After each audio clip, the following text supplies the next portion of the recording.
الحمد لله وحده والصلاة والسلام على من لا نبي بعده أما بعد فأعوذ بالله من الشيطان الرجيم بسم الله الرحمن الرحيم قال الله سبحانه وتعالى في كلامه المجيد قل إن كنتم تحبون الله فاتبعوني يحببكم الله ويغفر لكم ذنوبكم وقال النبي صلى الله عليه وسلم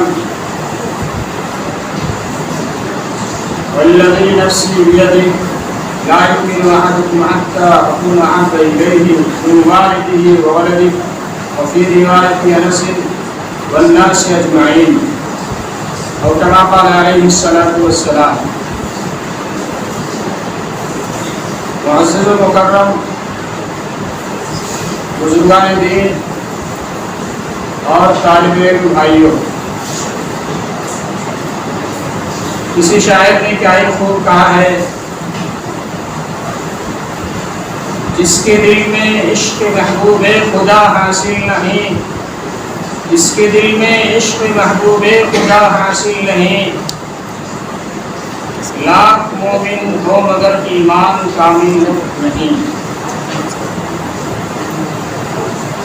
قوت عشق سے ہر پست کو بالا کر دے، قوت عشق سے ہر پست کو بالا کر دے، دہر میں اسم محمد سے اجالا کر دے.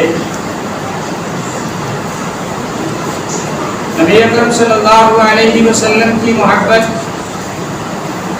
نبی اکرم صلی اللہ علیہ وسلم سے تعلق، نبی اکرم صلی اللہ علیہ وسلم کا تذکرہ ہم سب کے لیے ایک سعادت ہے، ایک رحمت ہے، ایک برکت ہے، ایک عبادت ہے. اس ماہ مبارک سے ہم گزر رہے ہیں، اس کی آج تیسری تاریخ ہے. کوئی اور مہینہ نہیں بلکہ ماہ ربیع الاول ہے. اس مہینے کے اندر اللہ رب العالمین نے اپنے سب سے زیادہ برگزیدہ اور اس ہستی کو بھیجا کہ جس کے لیے اللہ تعالیٰ نے اس کائنات کو سجایا، اس کائنات کو بنایا. وہ ہستی سب سے بڑی ہستی ہے، جن کی کردار مثالی ہے، جن کے اخلاق سب سے اعلیٰ ہے اور جن کی زندگی سب سے بلند و برتر ہے. تو ہمارے اور آپ کے آقا محمد عربی صلی اللہ علیہ وسلم کی ذات گرامی ہے کہ اللہ رب العالمین نے اس امت پر یہ احسان کیا کہ نبی اکرم صلی اللہ علیہ وسلم کی ذات گرامی سے اس امت کو منسلک کیا ہے، جوڑا ہے. یقیناً آپ صلی اللہ علیہ وسلم کی امت میں ہم سب کو پیدا فرما کر اللہ تعالیٰ نے بہت بڑا کرم، فضل، رحم اور احسان کا معاملہ ہم سب پر فرمایا ہے. ہمیں چاہیے کہ اس نعمت عظمیٰ کی شکریہ ادا کرے اور اس کی قدردانی کرے. میرے محترم، نبی اکرم صلی اللہ علیہ وسلم کی محبت، الفت ہم سب کا ایمان کا حصہ ہے. اگر ہمارے دلوں میں نبی صلی اللہ علیہ وسلم کی محبت نہ ہو، آپ صلی اللہ علیہ وسلم کی عظمت نہ ہو، نبی اکرم صلی اللہ علیہ وسلم کی سنت سے والہانہ تعلق نہ ہو، تو پھر ہمارے ایمان کے اندر بہت کمزوری ہے. حدیث پاک جو میں نے آپ کے سامنے پڑھی ہے، اس کے اندر اسی مفہوم کو بیان کیا، اور پھر شاعر کا شعر میں نے جو نقل کیا ہے اس کے اندر بھی بالکل اس حدیث کو گویا کہ عملی جمع پہنا کر دکھایا ہے کہ جس کے دل میں عشق محبوب خدا حاصل نہ ہو، لاکھ مومن ہو مگر ایمان میں کامل نہیں. اگر ایمان کی کمال کوئی چاہتا ہے، کوئی چاہتا ہے کہ ہمارے ایمان کے اندر بلندی آئے اور میں واقعی ایمان والا بن جاؤں، کہ ہمارے ایمان کا ڈنکا عالم میں بجے، اللہ بھی اس سے راضی ہو، رسول اکرم صلی اللہ علیہ وسلم بھی اس ایمانی سطح سے راضی ہو جائے، تو اس کے لیے سب سے پہلی ذمہ داری اور سب سے پہلی ضرورت یہ ہے کہ وہ اپنے ایمان کے سلسلے میں نبی اکرم صلی اللہ علیہ وسلم کی محبت پر اپنے ایمان کو رکھ کر پرکھے، جانچے، ٹٹولے کہ ہمارا نبی صلی اللہ علیہ وسلم سے تعلق کیسا ہے۔ اسی وجہ سے ایک مرتبہ ہے عمر فاروق رضی اللہ عنہ کا ہاتھ نبی اکرم صلی اللہ علیہ وسلم کے دستے مبارک کے اندر تھا۔ نبی صلی اللہ علیہ وسلم نے کہا، عمر فاروق رضی اللہ عنہ نے کہا، یا رسول اللہ، مجھے اپنی جان کے علاوہ تمام چیزوں سے زیادہ آپ محبوب ہیں۔ رسول اللہ صلی اللہ علیہ وسلم نے کہا کہ عمر کیا کہہ رہے ہو؟ ابھی نہیں، بلکہ جب تک میری محبت سب چیز پر غالب نہ ہو جائے، اپنی بیوی بچوں اپنی جان سے بھی بڑھ کر مجھے محبوب نہ کرو، اس وقت تک تم کامل نہیں ہو سکتے۔ عمر ڈر گئے، ٹھہر گئے، سوچے، غور فکر کیا، دل و دماغ پر زور دیا اور پھر کہا، یا رسول اللہ، مجھے اپنی جان سے بڑھ کر آپ سے محبت ہے، آپ کے لیے میری جان اور سب کچھ قربان ہے۔ نبی صلی اللہ علیہ وسلم کہا کہ الآن یا عمر، اب تم ایمان کے صحیح سطح پر پہنچے ہو۔ نبی صلی اللہ علیہ وسلم کی محبت اس قدر غالب ہو کہ کوئی بھی حکم نبی صلی اللہ علیہ وسلم کا، کوئی بھی سنت نبی صلی اللہ علیہ وسلم کی ہم سے چھوٹنے نہ پائے۔ اس قدر گہرا تعلق اگر ہو، محبت کی اتنی شدت ہمارے اندر ہو، تو پھر کہا جائے گا کہ واقعی یہ ایمان کامل رکھتا ہے اور یہ ایمان کی بالکل اعلیٰ سطح پر ہے۔ ورنہ نبی صلی اللہ علیہ وسلم کی حکم ایک طرف ہو اور ہماری زندگی دوسرے رخ پر جا رہی ہو، نبی صلی اللہ علیہ وسلم کی سنت تو کچھ اور کہتی ہے، ہمارا من کچھ اور چاہتا ہے، ہماری خواہش ایک طرف ہے، نبی صلی اللہ علیہ وسلم کی سنت دوسری طرف ہے، تو پھر یہ ہمارے ایمان کے اندر یہ جوڑ نہیں ہے، ہماری زندگی کے رخ صحیح راستے پر نہیں چل رہا، بلکہ ہم چلتے رہے مومن بن کر، لیکن ایمان ہمارا کامل نہیں۔ اسی وجہ سے حدیث پاک کے اندر نبی صلی اللہ علیہ وسلم نے ارشاد فرمایا کہ کامل ایمان اس وقت ہوگا جبکہ میری محبت، آپ صلی اللہ علیہ وسلم نے قسم کھا کے یہ بات بیان کرا، والذی نفسی بیدی، یعنی بیدی محمد، والذی نفسی نفس محمد بیدی، یہ اس ذات کی قسم جس کے قبضے میں محمد صلی اللہ علیہ وسلم کی جان ہے، یعنی اللہ کی قسم کھائی جا رہی ہے کہ اس وقت تک تم میں سے کوئی کامل ایمان والا نہیں بن سکتا جب تک کہ اس کے دل میں میں محمد رسول اللہ صلی اللہ علیہ وسلم کی محبت، ان کی اولاد سے، ان کی بیوی بچوں سے اور ایک روایت کے مطابق تمام لوگوں سے بڑھ کر نہ۔ اگر یہ تعلق ہمارا ہے تو پھر ہم خوش ہونا چاہیے ہمیں کہ ہمارا ایمان کا سطح بہت اونچائی پہ جا رہا ہے۔ یہ محبت کا والہانہ تعلق ہمارا ہوتا ہے۔ ہم میں سے لوگ محبت کے دعوے کرتے ہیں اور جو من میں آتا ہے اس کو کرتے ہیں، سنت سے بالکل ہٹ کر، شریعت کو چھوڑ کر اپنی منمانی کرتے ہیں، پھر دم یہ بھرتے ہیں اور دعویٰ یہ کرتے ہیں کہ ہمیں نبی صلی اللہ علیہ وسلم سے بہت ہی محبت و عقیدت ہے، حالانکہ اس دعوے کی کوئی دلیل ہونی چاہیے۔ اس کی مثال علماء نے لکھی ہے کہ ایک انسان یہ کہتا ہے کہ مجھے اپنے ابو جان سے، مجھے اپنے والد محترم سے بہت محبت ہے، میں بڑی ان کی قدر کرتا ہوں، بڑی ان کی دیکھ بھال کرتا ہوں، ان کی ہر بات میں مانتا ہوں کیونکہ اس سے بہت محبت ہے۔ باپ کہتا ہے کہ بیٹا مجھے پیاس لگی ہے تو مجھے پانی پلاؤ، تو بیٹا کہتا ہے کہ نہیں، محبت تو آپ سے بہت زیادہ ہے، آپ کے لیے میں سب کچھ قربان، لیکن پانی آپ کو لا کے نہیں دوں گا۔ آپ کہیے یہ محبت ہے؟ نہیں، کوئی بھی عقل مند انسان اس کو یہ نہیں کہے گا کہ اس کو باپ سے محبت ہے، بلکہ یہ کہے گا باپ سے شدید نفرت ہے۔ جو بیٹا، جو اولاد اپنی والدین کی خدمت نہ کرے اور پھر دعویٰ یہ کرے کہ مجھے اپنی والدین سے بڑی محبت ہے، عقیدت ہے، الفت ہے، وہ اپنے دعویٰ میں جھوٹا ہے۔ اسی طرح جو انسان، جو مسلمان اس بات کا دعویٰ کرے کہ مجھے رسول اکرم صلی اللہ علیہ وسلم سے بالکل محبت ہے، والہانہ تعلق ہے، عقیدت و محبت ہر اعتبار سے ہے، لیکن نبی صلی اللہ علیہ وسلم کی سنت پر عمل نہ کرے، نبی صلی اللہ علیہ وسلم کی سنت کا تقاضا جب آئے تو ہماری زندگی وہاں پہ تنگ ہو جائے، ہم عار محسوس کرنے لگے۔ ہم میں سے بہت سے لوگ سنت پر عمل کرتے ہوئے آج عار محسوس کرتے ہیں اور یہ سمجھتے ہیں کہ اگر ہم سنت پہ عمل کریں گے لوگ کیا کہے گا، لوگ جو کہے گا وہ تو کہے گا، لیکن اگر سنت پر عمل نہ کیے، میدان محشر میں پہنچ گئے، نبی اکرم صلی اللہ علیہ وسلم کیا کہے؟ تجھے ہماری سنت بھی پسند نہیں آئی دنیا میں، اس منہ سے حوض کوثر پہ ہم پہنچیں گے اور نبی صلی اللہ علیہ وسلم کے حوض پہ پہنچ کر نبی صلی اللہ علیہ وسلم کے ہاتھ سے جام کوثر کیسے ہمیں ملے؟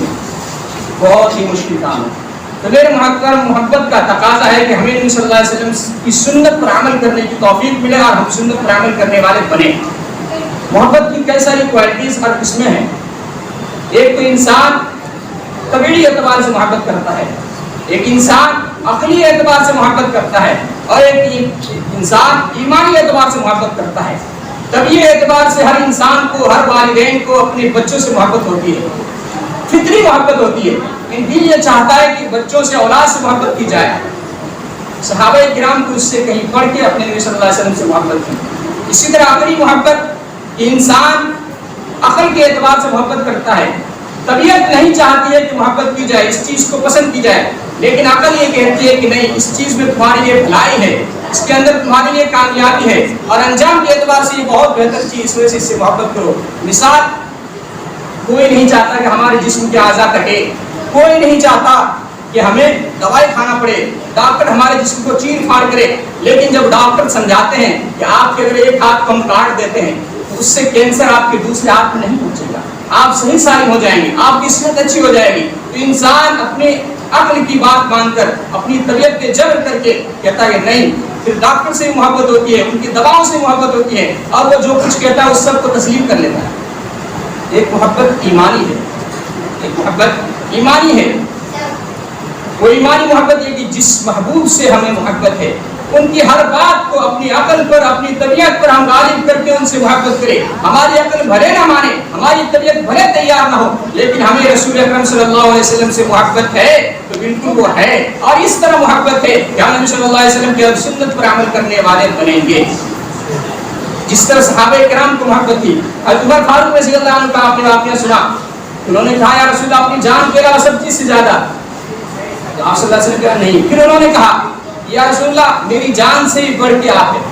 یہی وجہ ہے کہ جہاں نبی اکرم صلی اللہ علیہ وسلم کی ذات کی بات آئے, نبی صلی اللہ علیہ وسلم کی عزت و آبرو کی بات آئے, تو وہاں پر یہ امتی کا یہ فرض بنتا ہے, اس امت کا, کہ وہ اپنی جان کو قربان کر کے بھی نبی صلی اللہ علیہ وسلم کی دفاع کرے, نبی اکرم صلی اللہ علیہ وسلم کی عزت و آبرو کی حفاظت کرے. یہ ہر ایک کی ذمہ داری ہے, ہر ایک کے اوپر فرض ہے. یہ نہیں کہ ہماری جان جائے گی اور رسول اللہ صلی اللہ علیہ وسلم کی عزت پہ حق آئے, ایسا نہیں ہوگا. ایسا اگر ہے تو یہ ایمان میں کمزور ہے اور کامل ایمان نہیں. اس کے سلسلے میں ایک دو واقعہ میں سناؤں گا, وقت بہت مختصر ہے, کہ حب ایمانی, ایمانی محبت کا درجہ کتنا زیادہ ہے اور کس قدر لوگوں نے ایمانی محبت کا ثبوت دیا ہے. نبی کریم صلی اللہ علیہ وسلم کی ازواج مطہرات میں ایک زوجہ محترمہ ہے جس کا نام ام حبیبہ ہے. ان کے والد محترم کا نام حضرت ابو سفیان بن حرب رضی اللہ عنہ فتح مکہ کے موقع سے ایمان لائے ہیں. اس سے پہلے ایمان نہیں لائے, بلکہ کفار قریش کی طرف سے, کفار مکہ کی طرف سے ہر لڑائی میں یہ سرداری کا کام کیا کرتے ہیں. صلح حدیبیہ کے بعد جب کفار قریش کی طرف کچھ ایسے کارنامے انجام دیے, کچھ ایسے کام اور غلطی کی گئی جس کے نتیجے میں یہ صلح کی, پھر سے دوبارہ صلح کرانے کے لیے پہنچے ہیں. جب اپنی بیٹی حضرت ام حبیبہ رضی اللہ عنہا کے گھر پہنچی تو یہ گھر پہنچتے ہیں تو حضرت ام حبیبہ رضی اللہ عنہا جو بستر نبی اکرم صلی اللہ علیہ وسلم کے لیے بچھا رکھی تھی اسے سمیٹ دیتے ہیں, اسے اٹھا دیتے ہیں. یہ پوچھتے ہیں حضرت ابو سفیان کہ کیا آپ جب آتے ہیں تو اس کے لیے بستر بچھایا جاتا ہے کہ بستر اٹھایا جاتا ہے؟ تو اس وقت اس خاتون ہماری اور آپ کی ماں حضرت ام حبیبہ رضی اللہ عنہا نے کہا, جواب دیا کہ یہ اس بستر پر نبی اکرم صلی اللہ علیہ وسلم کی ذات گرامی تشریف فرما ہوتی ہے. نبی صلی اللہ علیہ وسلم تشریف رکھتے ہیں اور آپ مشرک ہے, آپ ناپاک ہے, آپ کا ناپاک وجود میرے نبی صلی اللہ علیہ وسلم کی بستر پڑے, یہ مجھے گوارا نہیں. کون ہے؟ باپ ہے. کون ہے؟ والد ہے, ابو ہے, اور ان کو نبی صلی اللہ علیہ وسلم کی بستر پہ نہیں بٹھا رہے. کیوں؟ اس لیے کہ اس نبی پر پاک ہستی, بزرگ ترین ہستی رحمت للعالمین محمد عربی صلی اللہ علیہ وسلم تشریف فرما ہوتے ہیں. یہ بستر, اس بستر کے لائق آپ نہیں. بعض کو اس طرح ملتا ہے, کیا میری بیٹی یہ بستر میرے لائق نہیں تھا یا میں اس کے لائق نہ ہوں؟ انہوں نے جواب دیا کہ آپ اس بستر کے لائق نہیں ہیں, آپ مشرک ہیں. ابو بکر صدیق رضی اللہ عنہ کا واقعہ لکھا ہے کہ ان کے بڑے بیٹے حضرت عبد الرحمن بن ابو بکر بعد میں ایمان قبول کیے ہیں, اور یہ حضرت عائشہ صدیقہ رضی اللہ عنہا کے حقیقی بھائی ہیں. وہ کہتے ہیں کہ ابو جان بدر کے موقع سے جب جنگ ہو رہی تھی ہمارے اور آپ کے درمیان، کیونکہ اس وقت یہ ایمان نہیں لائے تھے، کفار قریش کی طرف سے میدان جہاد میں تھے، تو انہوں نے کہا کہ ابو جان میں بہت ہی اچھا تیر انداز ہوں اور میرے تیر کے نشانے پہ آپ آ گئے تھے، لیکن آپ کے ابو ہونے کی وجہ سے میں نے آپ پہ حملہ نہیں کیا۔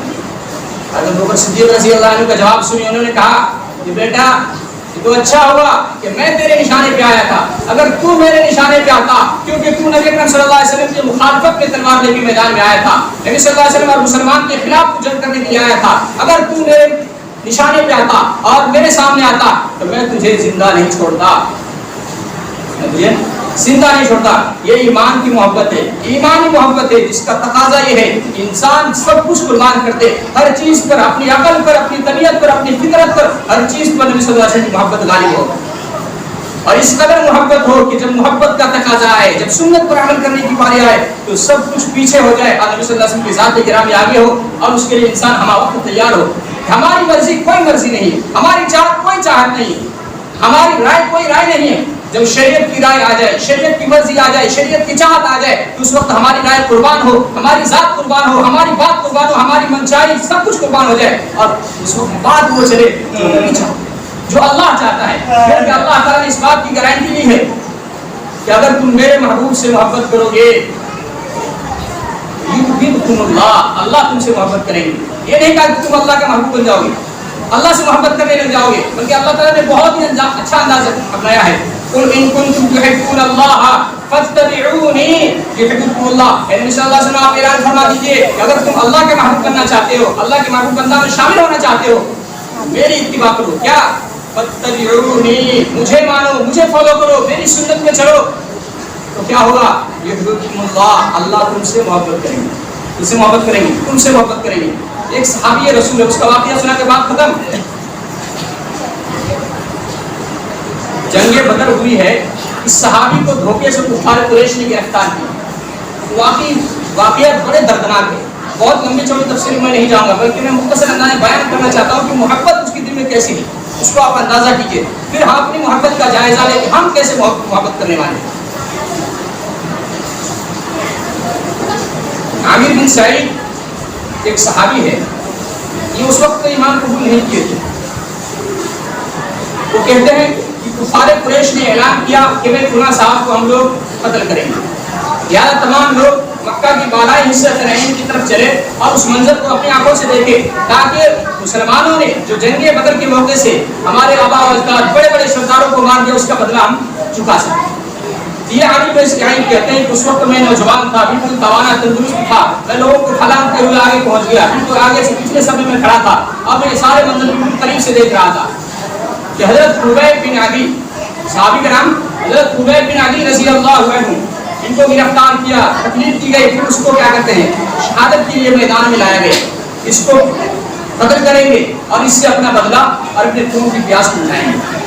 خیر، عامر بن سعید رضی اللہ عنہ کہتے ہیں کہ جب اس نوجوان کو لایا گیا کہ سارے مکے والے اس کے مخالف ہیں اور ہر ایک کی زبان پہ یہ بات جاری ہے کہ اسے قتل کرو، اسے مار دو، اسے ختم کر ڈالو، اس وقت وہ صحابی رسول حضرت خبیب رضی اللہ عنہ کہتے ہیں کفار قریش کی طرف، سرداران قریش کی طرف متوجہ ہو کہا کہ مجھے سب وقت دو کہ میں 2 رکعت نماز پڑھ لوں، کیا کروں، 2 رکعت نماز پڑھ لوں، مجھے تھوڑی سی مہلت دو۔ خیر، کفار قریش نے ان کو مہلت دی اور وہ 2 رکعت نماز پڑھتے ہیں۔ وہ نماز کتنی حسین اور جمیل ہوگی، کتنی خوبصورتی کے ساتھ انہوں نے نماز پڑھی ہوگی، اس کا ہم اندازہ نہیں کر سکتے۔ خیر، انہوں نے بہت ہی مختصر انداز میں نماز پڑھی، پھر کفار قریش کی طرف متوجہ ہو کہا کہ اگر مجھے اس بات کا گمان نہ ہوتا کہ تم یہ سمجھتے کہ موت کے ڈر کی وجہ سے انہوں نے نماز کو لمبی کر دی ہے تو میں اور بھی زیادہ لمبی نماز پڑھتا، میں اور بھی زیادہ لمبی نماز پڑھتا۔ خیر، اس کے بعد اس نوجوان صحابی حضرت خبیب بن عدی رضی اللہ عنہ کے ہر عضو کو کفار قریش کاٹ رہے ہیں، کبھی ہاتھ کاٹ رہے ہیں، کبھی کچھ اور کاٹ رہے ہیں، کبھی تیر برسا رہے ہیں، اور اس وقت اس دردناک عالم میں اور اس کرب و پریشانی کے عالم میں اس سے پوچھتا ہے کہ کیا خبیب، کیا تم یہ چاہتے ہو، کیا تمہیں یہ پسند ہے کہ تمہاری جگہ ہم تمہیں چھوڑ دیں اور تمہاری جگہ تمہارے نبی محمد علی صلی اللہ علیہ وسلم کو لا کے کھڑا کر دیا جائے اور اس کو تمہاری عمل میں تکلیف دی جائے؟ تو حضرت خبیب بن عدی رضی اللہ عنہ نے جو ایمان کامل اور یقین کامل کا ثبوت دیا اور جو انہوں نے جواب دیا وہ واقعی سننے کے قابل ہے، سونے کے قلم سے چاندی کے تختی پہ لکھنے کے قابل ہے۔ انہوں نے کہا کہ کفار قریش یہ تو بہت بڑی بات ہے، میں تو یہ بھی نہیں چاہتا کہ میں اپنے گھر والوں میں اپنے اہل و عیال میں خوش رہوں، چین اور سکون کے ساتھ رہوں، اور میرے آقا محمد عربی صلی اللہ علیہ وسلم کے پاؤں مبارک کے اندر ایک کانٹا بھی چبھے، یہ بھی ہمیں گوارا نہیں ہے۔ عامر بن سعید رضی اللہ عنہ کہتے ہیں کہ اس کے بعد تمام لوگوں کی زبان سے یہ بات جاری ہوئی کہ اسے مارو، قتل کرو، تیروں کی بوچھار کی گئی اور انہیں شہید کر دیا۔ تین ایمان کا کتنا اعلیٰ معیار تھا۔ ایک صاحب ابھی ایمان لاتے ہیں اور کچھ دنوں کے بعد اس کے اوپر یہ ساری مصیبتیں آتی ہیں، پریشانی آتی ہے، ایمان سے نہیں کرتے، ایمان سے نہیں پھرتے۔ بس خبیب بن عدی رضی اللہ عنہ نے ایسا کارنامہ انجام دیا کہ حضرت عامر بن سعید رضی اللہ عنہ کہتے اس وقت میں مسلمان نہیں تھا، لیکن یہ منظر دیکھ کر مجھے سکون اب نہیں مل رہا تھا، مجھے چین نہیں مل رہا تھا کہ واقعی یہ انسان بھی ہے، یہ کچھ اور فرشتہ ہے۔ اتنی تکلیف کو انہوں نے جھیل دیا، لیکن اس کی زبان سے ایک حرف غلط بھی نہیں نکلا، اس بات کا انہوں نے اظہار بھی نہیں کر سکا اور اس بات کو پسند بھی نہیں کیا کہ میری جگہ پہ میرے آقا میرے نبی محمد علیہ صلی اللہ علیہ وسلم کو کوئی تکلیف پہنچے، کانٹا بھی چبھے تو ہم اس کو دوبارہ نہیں کرتے۔ میرے محترم، آج ہم بھی، ہمارے نوجوان بھی اس بات کے دعوے دار ہیں کہ ہمیں نبی صلی اللہ علیہ وسلم سے الفت ہے، محبت ہے، واقعی محبت ہے، الفت ہے، بہت ہی پیار ہے۔ نبی صلی اللہ علیہ وسلم سے اگر پیار نہ ہو، محبت نہ ہو، آپ صلی اللہ علیہ وسلم کی الفت ہمارے دل میں نہ ہو تو پھر ہم ایمان والے کہلانے کے لائق نہیں۔ ایک تو اجمالی طور پر ایمان ہے کہ تمام انبیاء علیہ السلام سے ہمیں محبت ہے، تمام انبیاء علیہ السلام پر ہمارا ایمان ہے، کسی نبی کا انکار کرنے سے ایمان والا نہیں رہیں گے، ایمان باقی نہیں رہنا۔ یہی وجہ ہے کہ جو یہود و نصارہ ہیں، یا تو وہ موسیٰ علیہ السلام کو مانتے ہیں یا پھر عیسیٰ علیہ السلام کو مانتے ہیں، لیکن ہمارے نبی کا انکار کرتے ہیں۔ مومن یا غیر مومن، دنیا کے کسی بھی دارالفتہ میں آپ جائیں گے تو فتویٰ یہی ملے گا یہ مومن نہیں ہے، اللہ یہ کسی کی عقل خراب ہو گئی وہ کہہ دے۔ اس وجہ سے کسی نبی کا انکار کرنے سے کوئی مومن ہو نہیں سکتا، یہ عقیدہ اور ایمان کا تعلق ہے۔ تو میرے محترم، ہمارے نبی سے ہمیں کیسی محبت ہونی چاہیے، کیسی الفت ہونی چاہیے۔ یہ ربیع الاول کا مہینہ چل رہا ہے، کچھ دن کے بعد لوگ ڈھول پیٹیں گے، لوگ جلوس نکالیں گے اور اس بات کا دم بھریں گے کہ ہمیں نبی صلی اللہ علیہ وسلم سے محبت ہے۔ سوال یہ ہے کہ محبت بتانے سے حاصل نہیں ہوگی، محبت نبی صلی اللہ علیہ وسلم کے فرمان عالی شان پر عمل کرنے سے حاصل ہوگی۔ یہ مسجد ہے، اگر کوئی اس بات کا اعلان کرے یہ مسجد ہے، یہ مسجد ہے، یہ مدرسہ ہے، یہ مدرسہ ہے، لوگ اس کو بیوقوف کہیں گے۔ کیا کہیں گے؟ بھائی مسجد ہے کس کام کے لیے بیان کرو، مسجد کس کام کے لیے بنائی گئی، مدرسے کس کام کے لیے بنائے گئے یہ تو بیان کرو۔ اگر کوئی اس بات کی دعوت دے یہ مسجد ہے، لوگوں آؤ نماز پڑھو، لوگ کہیں گے بالکل عقل کی بات کی ہے، یہ عقل مندوں کی بات ہے، مردوں کی بات کی ہے۔ تو صرف دعویٰ محبت کہ ہمیں نبی صلی اللہ علیہ وسلم سے بہت محبت ہے، بہت پیار ہے، بہت الفت ہے، یہ صرف دعویٰ ہے۔ اگر ہماری زندگی سنت سے خالی ہے دوستو، یقیناً ہم اس دعوے میں بالکل ناکام ہیں۔ تو اب ہم تجزیہ کریں، کیا ہم بھی تو ایمان والے ہیں، ہمارے دل میں بھی تو ایمان ہے، ہمارے دلوں میں تو محمد عربی صلی اللہ علیہ وسلم بستے ہیں، کیا ہمارا تعلق ایسا ہے؟ کیا ہم اپنی مرضی کو، اپنی چاہت کو، اپنی خواہشات کو قربان کرتے ہیں؟ نہیں کرتے۔ تو پھر ہم کیسے محبوب ہیں، کیسے محمد صلی اللہ علیہ وسلم کی محب بننے والے ہیں، محبت کرنے والے ہیں؟ محبت کا یہ دعویٰ بالکل صحیح نہیں ہے، بالکل یہ جھوٹا دعویٰ ہے۔ اور محبت کا دعویٰ ایسا ہو کہ مولانا حسین احمد مدنی رحمۃ اللہ علیہ، شیخ الاسلام جن کا لقب ملا ہے، وہ ایک مرتبہ جنت کو خطاب کر کے کہتے ہیں کیا محبت تھی ان کے دل میں اور کیسے علماء کرام تھے۔ انہوں نے کہا کہ جنت میں حور و قصور رہتے ہیں، میں نے مانا کہ ضرور رہتے ہیں، میرے دل کا طواف کر جنت، میرے دل میں حضور رہتے ہیں، میرے دل میں حضور رہتے ہیں۔ ایک بچہ نے ایک شعر سنایا اور میں آپ کو سنا کے بات ختم کروں۔ بچے نے، بلکہ بچی نے، چھوٹی بچی پڑھتی ہے، انہوں نے ایک بہت ہی پیارا شعر سنایا، وہ شعر ہم سب پہ فٹا رہا۔ انہوں نے کیا کہا؟ انہوں نے کہا کہ لوگ کہتے ہیں کہ میرے نس میں ہے نبی، لوگ کہتے ہیں کہ میرے نس میں ہے نبی، لیکن نماز پڑھتے ہیں ہفتے نہیں کرتے۔ کیا یہ محبت کا دعویٰ ہے؟ یہ محبت صحیح ہے؟ میرے محترم، اس بات پہ غور کرنا چاہیے۔ کیا ربیع الاول کا مہینہ اس لیے آتا ہے کہ ہم ڈھول بجائے؟ محرم الحرام کا مہینہ اس لیے آتا ہے کہ ہم ناچے گائے، ڈھول بجائے اور چندہ کرے اس کے لیے؟ میرے محترم، اس لیے نہیں آتا۔ کسی صحابی نے ایسا نہیں کیا، کسی تابعی نے ایسا نہیں کیا، کسی تابعی نے ایسا نہیں کیا، کسی ائمہ مجتہدین، کسی بزرگان دین پہلے زمانے کے لوگ ایسا نہیں کرتے۔ وہ محبت ہوتی تھی تو اس کا اظہار اپنے عملوں سے کرتے تھے، اپنی سنت کو اتباع کرنے سے کرتے تھے. یہ نہیں کہ محبت ہے ڈھول بجاؤ، ایسا نہیں. کسی کا باپ مر جائے کوئی ڈھول بجائے گا؟ نہیں بجائے گا. تو حضرت حسین رضی اللہ عنہ کی شہادت ہوئی ہے 10 محرم کے دن، تو ڈھول بجانے کی جواز اور جائز ہونے کی صورت کہاں سے نکلا ہے؟ ہمیں سوچنا چاہیے، ہمیں اس پہ غور کرنا چاہیے کہ نبی صلی اللہ علیہ وسلم سے ہمیں محبت ہے، رہے گی اور ہمیشہ رہے گی. ہم اس بات کا دعویٰ بھی کرتے ہیں اور اس پر عملاً ثابت قدم رہ کے بھی دکھائیں گے کہ ہماری زندگی اگر سنت سے خالی ہے تو ہم سنت پر عمل کریں گے. تیار ہیں انشاءاللہ کہ ہم سنت پر عمل کریں گے؟ کون کون تیار ہے؟ سب تیار ہے کہ ہم سنت پر عمل کریں گے. جو کچھ کوتاہی ہو رہی ہے اس کو ہم چھوڑیں گے. آئندہ کی زندگی ہم بالکل اچھے طریقے سے گزارنے کی کوشش کریں گے اور سنت ہماری زندگی میں ہوگی. جزو لا ينفك ہماری زندگی کا حصہ سنت بنے گی کہ ایسا جز کہ جو ہماری زندگی سے الگ نہ ہو سکے. اگر ہمیں کوئی الگ کرے تو ہمارے ساتھ سنت بھی الگ ہو کہ ہم جہاں بھی جائے سنت والے عمل کر کے دیں. اللہ پاک ہم سب کو یہ بات سمجھنے کی اور عمل کی توفیق عطا فرمائے.